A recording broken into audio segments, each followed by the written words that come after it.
Alors aujourd'hui, on va décortiquer la philosophie d'un roman qui a vraiment secoué son époque, Les particules élémentaires de Michel Houellebecq. Et il faut bien comprendre que c'est beaucoup plus qu'une simple histoire.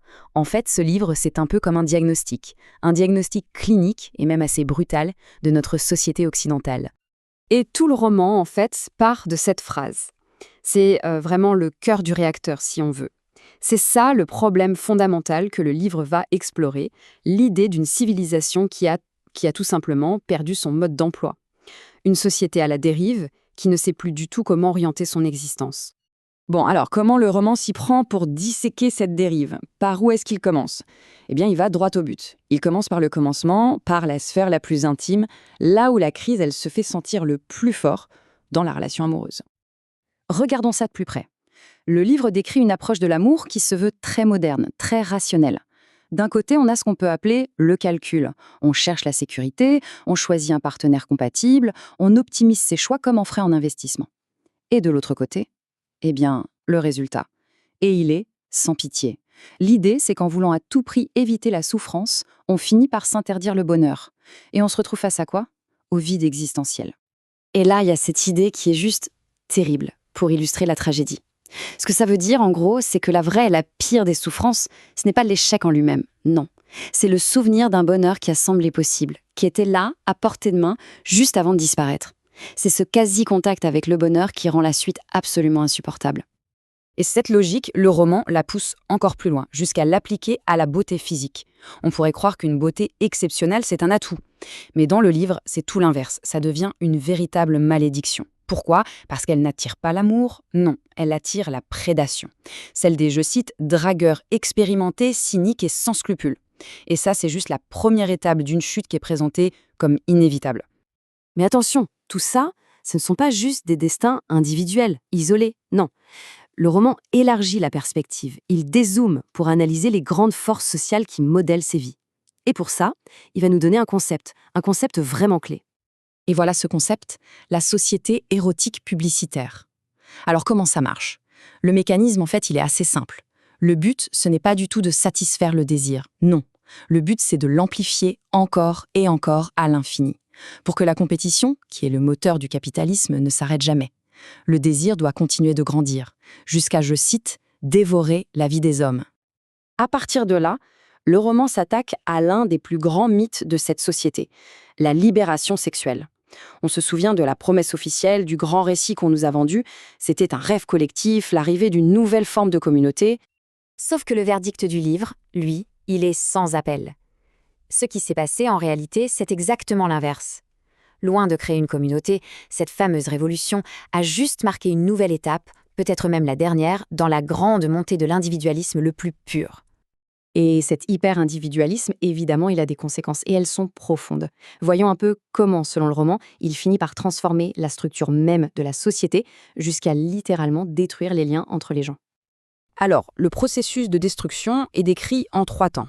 C'est très logique. D'abord, la famille, le couple, ça fonctionnait comme une sorte de tampon, une petite communauté protectrice. C'était, pour reprendre les mots du livre, le dernier îlot de communisme primitif. Ensuite, deuxième étape, la libération sexuelle arrive et fait sauter ce dernier rempart. Et enfin, à la fin, l'individu se retrouve tout seul, complètement nu, sans défense, face à la logique du marché. Et ce qui est vraiment essentiel ici, c'est que cette atomisation, elle est renforcée par une idéologie, celle du changement permanent. En se focalisant uniquement sur le présent, sur le maintenant, l'individu coupe tous les ponts. Plus de lien avec les générations d'avant, ni avec celles d'après. Résultat, on s'isole encore plus. Alors, dans ce monde sans amour qui dure, sans communauté, qu'est-ce qu'il reste?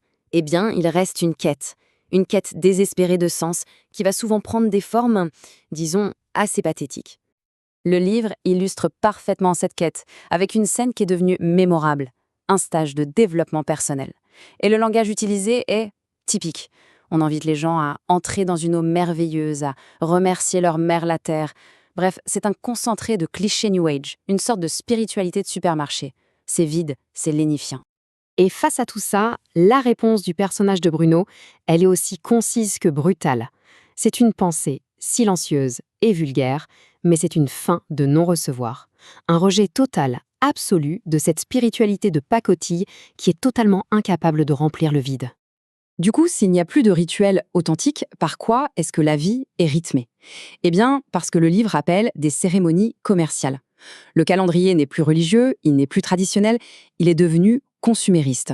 Ce sont ces nouveaux grands rendez-vous qui donnent une illusion de structure à l'existence. Et là, on arrive à la conclusion générale du livre sur notre civilisation. Cette quête de rationalité, de certitude scientifique, eh bien, elle a eu un coût exorbitant. Pour obtenir cette certitude, l'Occident a tout sacrifié en chemin.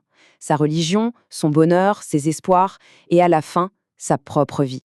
On arrive maintenant au bout du raisonnement, à la conclusion logique de toute cette vision du monde. C'est la réduction finale, l'équation ultime que le roman va poser. Le roman le concède, on peut voir les choses avec humour, pendant très longtemps.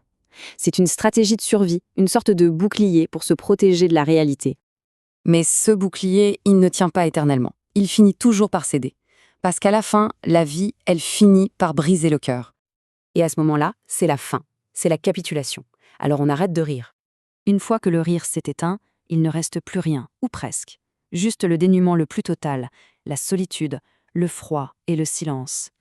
Jusqu'à l'ultime simplification possible. Au bout du compte, il n'y a plus que la mort. C'est le tout dernier mot de l'équation. La seule, l'unique certitude qui reste.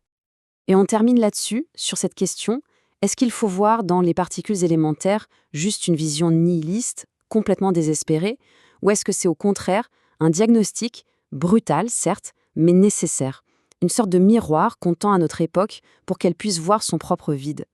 La question évidemment reste ouverte.